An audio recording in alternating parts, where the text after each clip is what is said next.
ॐ नमः शिवायेति चामस्तकं मे सदा अवतु।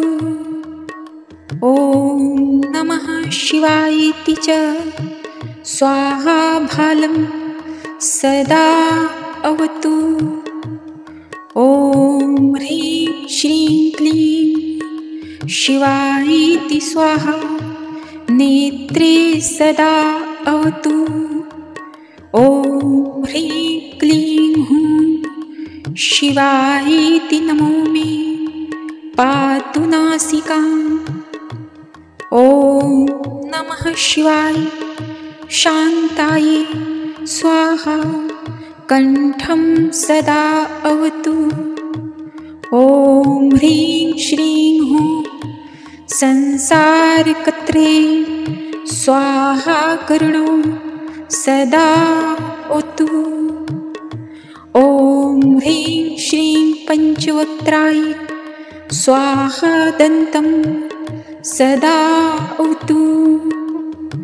ॐ ह्रीं महेशाय स्वाहा चाधरं पातु मे सदा। ॐ ह्रीं श्रीं क्लीं त्रिनेत्राय स्वाहा केशान् सदा अवतु। ॐ ह्रीं ऐं महादेवाय स्वाहा वक्षः सदा अवतु। ॐ ह्रीं श्रीं क्लीं मे रुद्राय स्वाहा नाभिं सदा अवतु। ॐ ह्रीं ऐं श्रीं श्रीं ईश्वराय स्वाहा प्रेष्ठं सदा अवतु। ॐ ह्रीं क्लीं मृत्युञ्जयाय स्वाहा भ्रुवों सदा अवतु।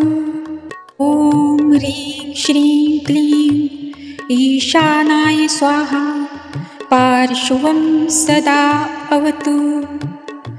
ॐ ह्रीं ईश्वराय स्वाहा चोद्रं पातु मे सदा। ॐ श्रीं ह्रीं मृत्युञ्जयाय स्वाहा बाहु सदा अवतु। ॐ ह्रीं श्रीं क्लीं ईश्वराय स्वाहा पातु करो मम। ॐ महेश्वराय रुद्राय नितम्बं पातु मे सदा।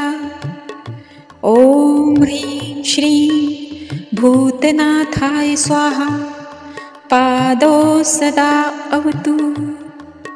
ॐ सर्वेश्वराय सर्वाय स्वाहा पादौ सदा अवतु।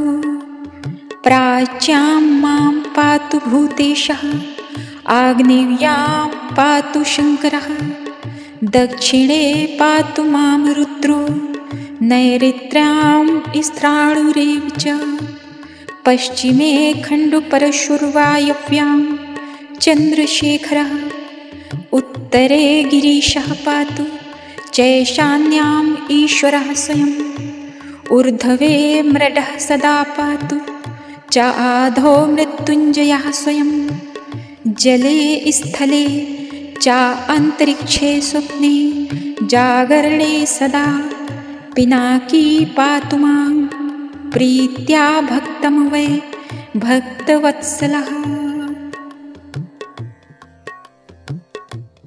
ॐ नमः शिवाय।